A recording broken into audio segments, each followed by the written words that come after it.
Ever pondered the question, what makes up everything around us? The answer lies in a single word: matter. This video will enlighten you on the mechanics and properties of matter. We'll journey through the different states of matter, delve into the changes they undergo, and explore the real-life applications of these changes. We'll also touch on theories and phenomena like the kinetic theory, Brownian motion, diffusion, capillarity, and osmosis. Intriguing, isn't it? So without further ado, let's delve into the fascinating world of matter. Everything you see, touch, or feel around you is matter, but what exactly is it?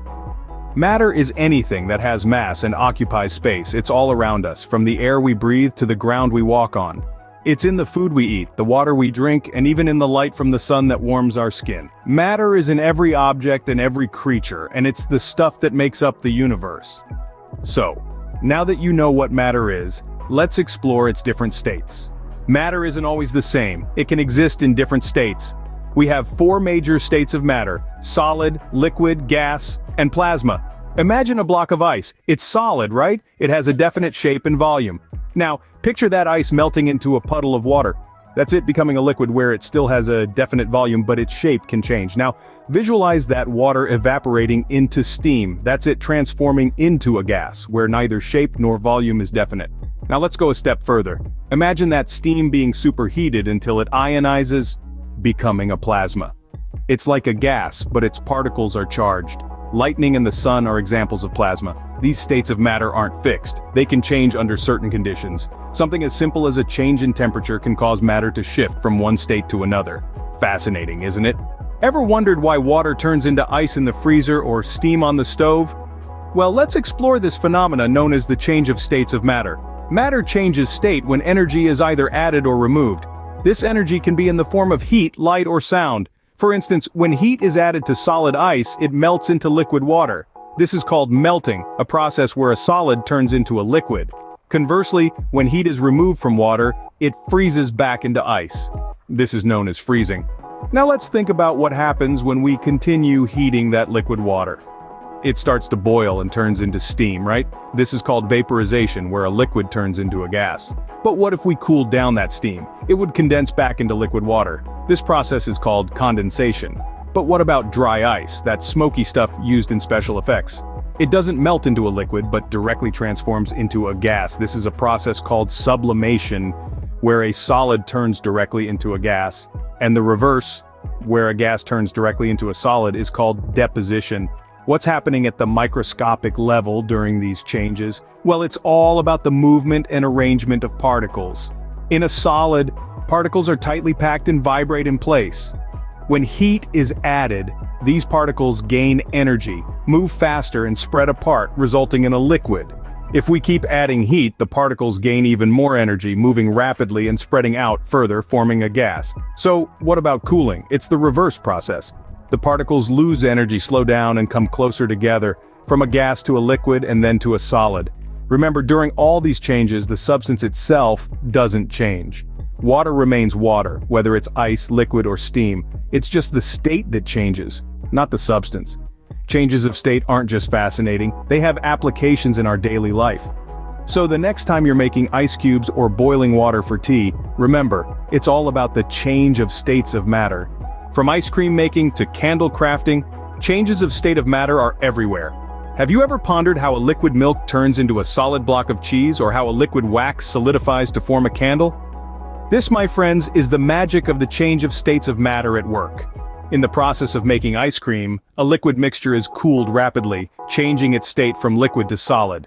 Similarly, when you light a candle, the heat melts the solid wax into a liquid, which is then drawn up the wick to be vaporized into a gas, producing light and heat.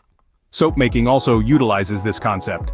The process involves heating fats and oils into a liquid state, then cooling them back into a solid but new form: soap. So you see, understanding the change of states of matter isn't just for scientific endeavors, it's a part of our daily life.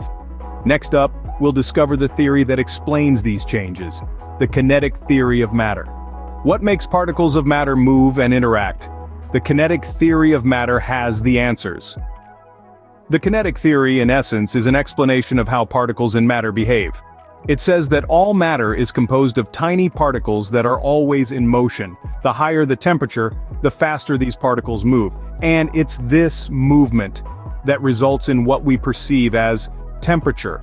But there's another layer to this theory. It also describes how these particles interact with each other through intermolecular forces.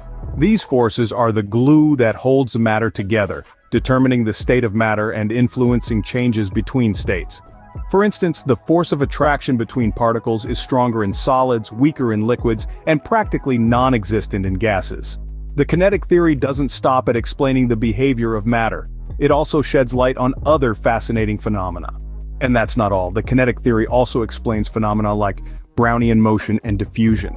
Ever noticed how smoke spreads in a room or how a drop of dye disperses in water? These are examples of two fascinating concepts: Brownian motion and diffusion. Let's start with Brownian motion, named after the Scottish botanist Robert Brown who first observed it. He noticed that pollen grains suspended in water seemed to move about randomly. But it's not just pollen grains. Any small particles suspended in a fluid will do this dance. This ceaseless jiggle is caused by the continuous, random bombardment of the particles by the molecules of the fluid surrounding them. It's like being in a mosh pit at a rock concert, constantly jostled by the crowd around you. Now, what about diffusion? This is a process that involves the movement of molecules from an area of high concentration to an area of low concentration until an equilibrium is reached. Think about spraying perfume in a room.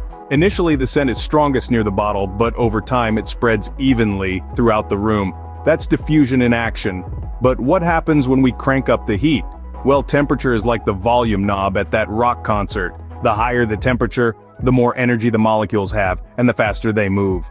This increased movement speeds up both Brownian motion and diffusion. So, if you're in a hurry to spread that perfume scent, turn up the heat. On the flip side, if you cool things down, the molecules lose energy and slow down, leading to slower Brownian motion and diffusion. So if you're trying to keep that freshly baked cookie smell all to yourself, you might want to drop the temperature a bit. Brownian motion and diffusion are happening all around us, all the time. They're in the steam rising from your morning coffee, the spreading of a drop of milk in your tea, and the wafting aroma of a sizzling pizza. So Brownian motion and diffusion aren't just scientific terms, they're part of our everyday life. From the rise of water in a thin tube to the absorption of water by plant roots, capillarity and osmosis are at work. Let's delve into these fascinating phenomena. Capillarity, also known as capillary action, is the ability of a liquid to flow against gravity, where liquid spontaneously rises in a narrow space such as a thin tube. This is due to the intermolecular forces between the liquid and surrounding solid surfaces. You can observe capillarity when you dip a paper towel in water and watch the water climb up the towel. Switching gears, let's discuss osmosis. Osmosis is the spontaneous net movement of solvent molecules from a region of low solute concentration to a region of high solute concentration through a semi-permeable membrane. In simpler terms, it's like when you soak a raisin in water and it swells up. Capillarity and osmosis are integral to many real-world applications. From the functioning of ink pens to the hydration of plant roots, these two principles are truly fundamental. And there you have it, a whirlwind tour of the mechanics and properties of matter. So there we have it, a journey through the fascinating world of matter. We've explored the different states of matter, the changes they undergo, and how this knowledge impacts our everyday lives. We've dived into the kinetic theory, Brownian motion, diffusion, and even capillarity and osmosis. Every concept, every theory, and every interaction, it all ties together to form the foundation of the world as we know it. Remember, the next time you scoop ice cream or light a candle, you're witnessing the incredible properties of matter in action.